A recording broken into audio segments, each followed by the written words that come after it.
أعوذ بالله من الشيطان الرجيم. بسم الله الرحمن الرحيم. قال فما خطبكم أيها المرسلون؟ قالوا إنا أرسلنا إلى قوم مجرمين لنرسل عليهم حجارة من طين. صدق اللہ العظیم. حضرت ابراہیم علیہ السلام پوچھتے ہیں، اے فرشتگان الہی، آپ کو کیا مہم درپیش ہے؟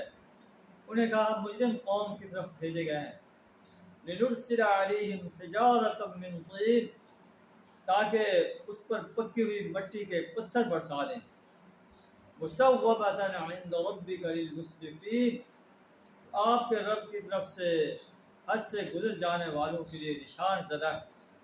اخرجنا من کان فیہا من المؤمنین، پھر ہم نے ان سب لوگوں کو نکال لیا جو اس بستی میں مومن تھے. فما وجدنا فیہا غیر بیت من المسلمین، اور وہاں ہم نے ایک گھر کے سوا مسلمانوں کا کوئی گھر نہ پایا.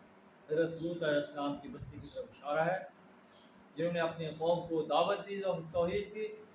انہوں نے اپنی آپ کی دعوت کو ماننے سے انکار کر دیا، تو اللہ فرماتا ہے کہ ہم ان پر جو ہے پتھروں کی بارش فرمائی.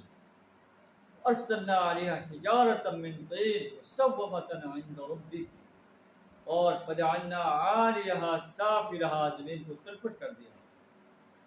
اللہ فرماتا ہے کہ جو لوگ اللہ کی وحدانیت کا انکار کرتے ہیں، چاہے وہ ایک فرد ہو چاہے قوم ہو، اللہ جب ان پر حجت تمام کر دیتا ہے پھر انہیں تہس نہس کر کے رکھ دیتا ہے.